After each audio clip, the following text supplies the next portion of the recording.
Days, a group from within the Faith Commons community will gather in the Holy Lands as they travel to Jerusalem, Tel Aviv, and much, much more. Our group will listen to the voices and witness the work of Israelis and Palestinians who are repairing what is broken and sowing seeds of hope.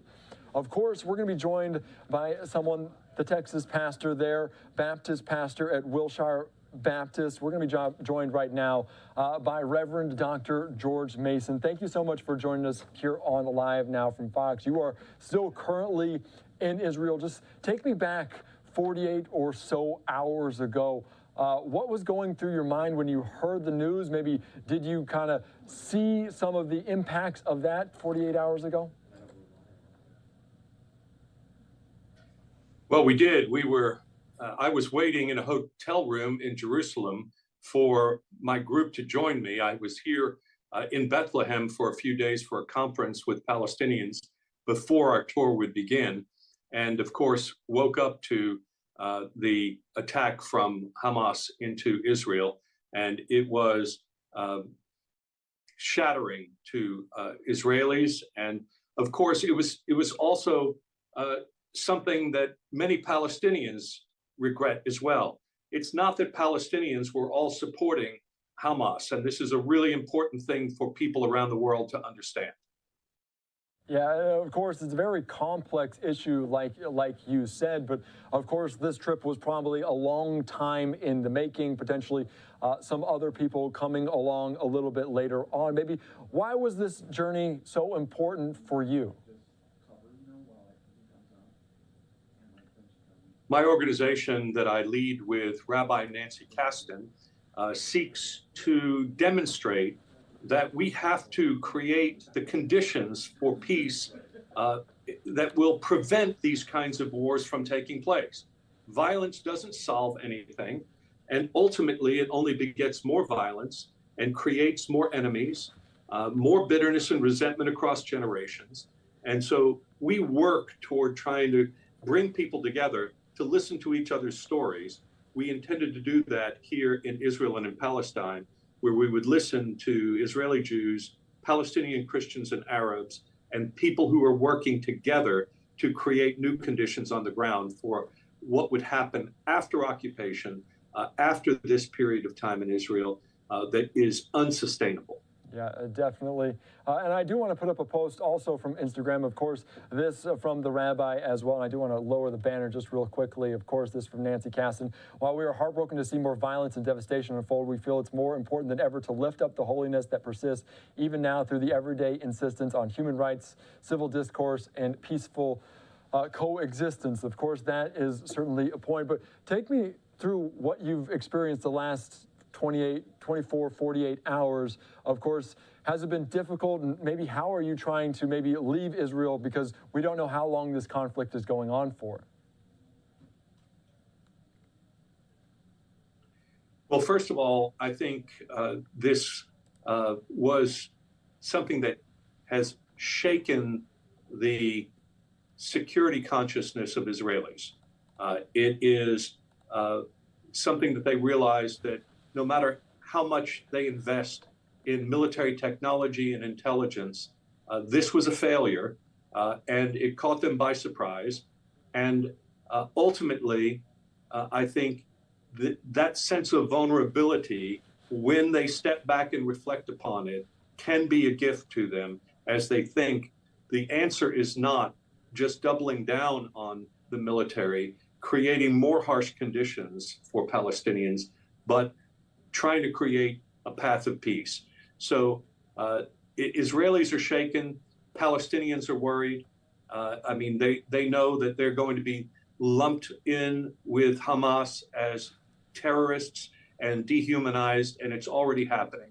Yeah. And many Israeli Jews are upset about this as well. And of course, there's no excusing the terrible actions of Hamas, the inhumane treatment and the murderous activities that have left so many people dead, kidnapped. I mean, it's a horrible thing. War is terrible, and this violates all norms of warfare. And we have moved into a phase where now retaliation is going to do just the same thing. You cannot weed your garden with a power tool. Yeah, and that's what's going to happen in Gaza next. Yeah, it's unfortunate, and I like what you said. The path to peace is something that I think a lot of people, both there and abroad, are looking to try to hopefully cool those tensions as well. I know you're probably not that close to Gaza, but maybe can you just get a sense of maybe both tourists there on the ground, but also civilians, people that live there? Maybe how have tensions maybe changed? How have people's feelings changed over the past 48 hours?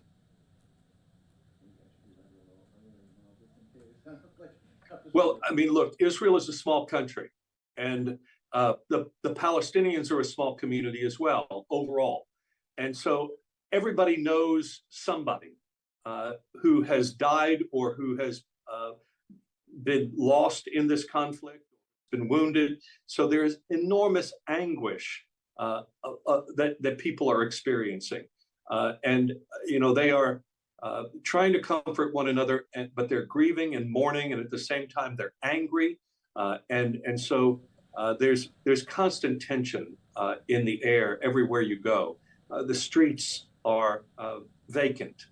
It feels a little bit like it did after 9/11 in the U.S. And so I think people, if they reflect back on that, or even the period of COVID, but in this time, it's not a natural occurrence. It's human actions that have brought this about. Yeah, and of course, obviously, not necessarily close again, but we saw different festivals with different members of Hamas there attacking that as well, the terrorist attack. But we also seen American hostages taken there by Hamas, and certainly you can only imagine what they are going through. Maybe how many Americans did you see? Maybe how many different nationalities were there alongside? Because of course, just so many different groups in this one region, like you said, such a dense community. Maybe can you talk a little bit about that? Maybe how many different groups were there, and maybe how many Americans were alongside you for this conference and just in that region?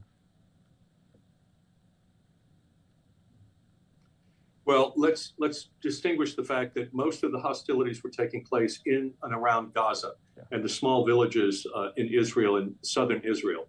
And that is not generally an area for tourism. That's an area, I mean, Gaza is virtually an open air prison. It's just been confined and been restricted greatly by the Israelis and dominated by this terrorist group, Hamas. And so it's been a powder keg for 15 years now. And the villages and towns in southern Israel are used to skirmishes from Hamas.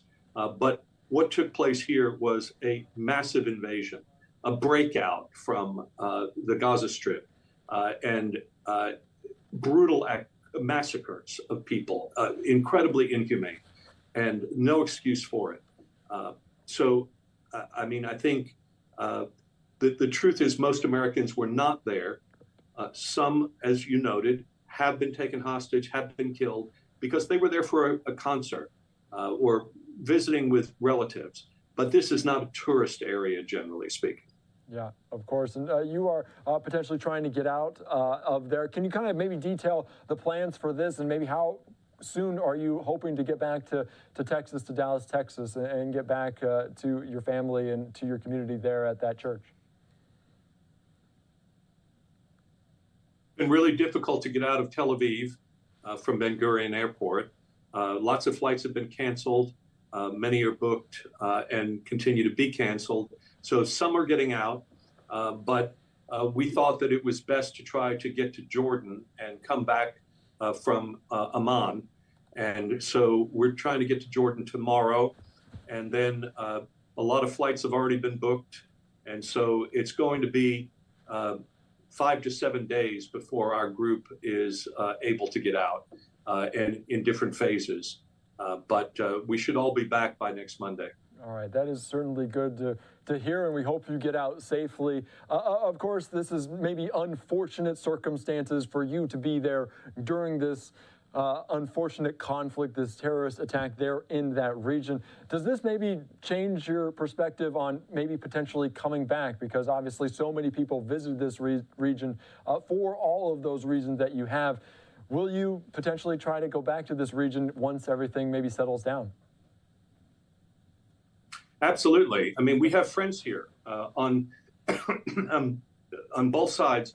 There's not two sides. There are many sides to this. Okay, but there are Israeli Jews and there are Palestinian Arabs and Muslims who depend upon relationships of friends and allies in the United States, and so we can't leave them, and we have to continue to show up and to listen to their stories and to tell their stories so that, people will not feel abandoned by the international community.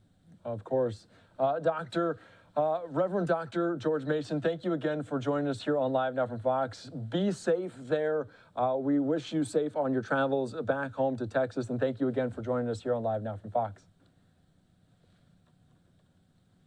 You're welcome. Thank you. All right, thank you so much. Bye-bye. And I do want to put up just this post before they did depart there, as they were going there to this holy land. They traveled to Jerusalem, Tel Aviv. The group will listen to voices and witness the work of Israelis and Palestinians who are repairing what is broken and sowing seeds of hope. Hope, a big word, potentially moving forward, and the path to peace, as the Reverend Dr. Mason said there.